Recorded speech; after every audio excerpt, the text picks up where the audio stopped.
Hello, I'm Chuck Phillip with South Alabama Home Inspections, and welcome to another edition of Southern Home Talk. And I'm going to go over briefly about the standby generator that I have here at my house.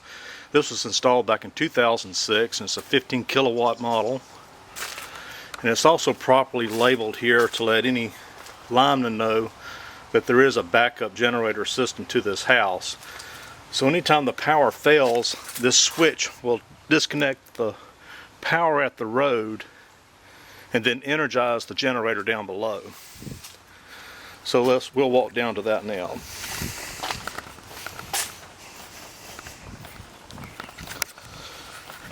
So the power line had to run through the attic all the way over to this junction box here, and then back across and down to the generator side, coming down there and then going underground back into the generator here. So it feeds it all the way back from the far side of the house, and it's got a natural gas line coming in from the side here. Now they'll also have to set a new gas main too if you install one of these, because your normal gas service will not supply enough gas for the house and the generator itself. So we'll just take a quick peek at that. And so there's the gas meter there. You'll notice there's a regulator that services the stove and all the furnaces and other appliances inside the house. And then this regulator here comes in from the city side.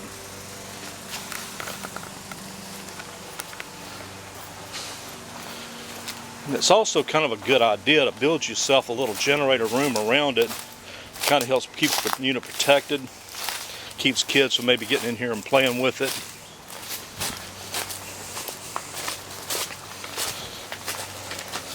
And it also has a gate.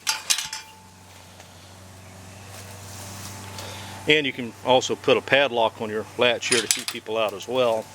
Mainly just for kids. You don't want them in here playing with this thing. So what we're looking at here is a natural gas unit. It's 15 kilowatt. And so this is normally plenty of power to run to maybe a house with just one air conditioning unit. It'll run everything else as well. And maybe even have some power left to spare. Basically, I probably could have gotten away with a 12 kilowatt, but it's probably better to err a little bit on the higher side. And the main thing you want to be aware of with these is that even though these units are made for standby power, you know, it's really only good for about 500 hours of continuous use before you have to shut this thing down and do a full servicing on it. And really you should check the oil every 8 hours if it's running continuously. And you should change the oil every 100 hours. So, and that's if it's continuously running. Now what you really want to do at the beginning of the season is do a full maintenance schedule on it, and that's replace the spark plug, replace the oil filter, do an oil change, replace the air filter, all that kind of stuff. That should be done at the beginning of hurricane season. And it's really a good idea to keep a special place for all your supplies, and that's what I did here with this cabinet. This is where I keep all my extra oil and oil filters, and I would keep enough oil and filters to do at least 5 oil changes. So that would be, you know, 5 changes at 100 hours. That'd be about 3 weeks worth of oil changes. And it's good to have it on hand because, like I say, you may not be able to get to the store to do that. This particular unit works off 530 oil. And also it'd be a good idea to keep a fire extinguisher down here, and also have a light above it too, so if you have to come down here at night time to check on your unit, you actually have light down here to do that with. And so opening up the side panel here, this is where, not all units are the same, but they're probably close to it, and this is where the oil filter is on this one. This is a Vanguard engine from Briggs and Stratton.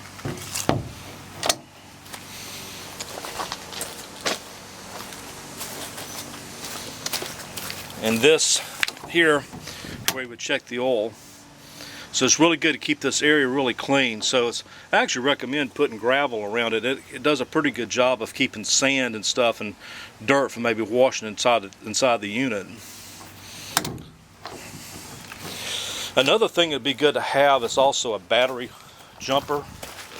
because if you don't check this often enough, sometimes these batteries can be dead, and these jumper boxes do a real good job of jumping the system off. But it's also a good idea to keep a trickle charge battery charger on here as well, and that's what's down here. That's what's giving a constant trickle charge to this battery. This battery is 2016, so it really should be replaced, and the time to do that also be the beginning of the hurricane season.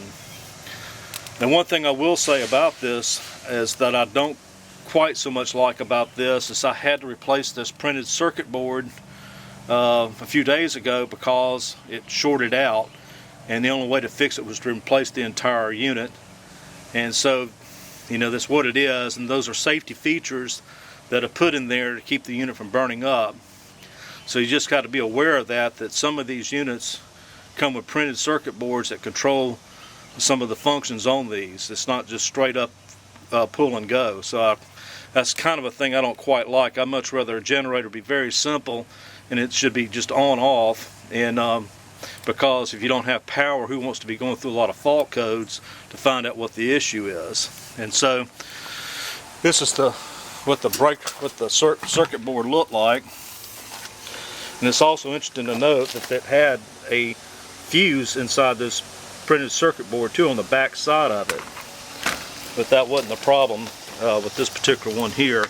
And there's also a fuse here, so you want to keep anything extra like these extra fuses too, because these are all things that could go out.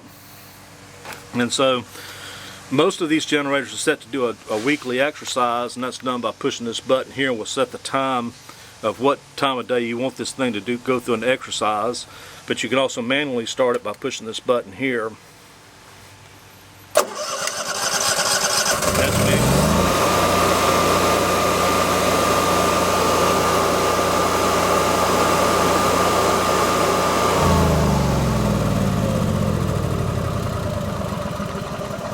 And that manually overrides the system. And if you was to turn this off here, then it would put it in completely shutdown mode and would not automatically come on if the power is to fail. So this is just a brief video on how this particular model here works. I recommend that if you do get another standby generator, that you get one that works off a lower RPM, maybe 1800. These are designed to run for very long extended periods of time, and they're probably going to cost a little more. But that's just what I recommend you do, because you can be without power for weeks at a time. Anyway, I'm Chuck Phillip with South Alabama Home Inspections, and hope this has been somewhat informative to you and helpful. Also, please subscribe to Southern Home Talk. Take care.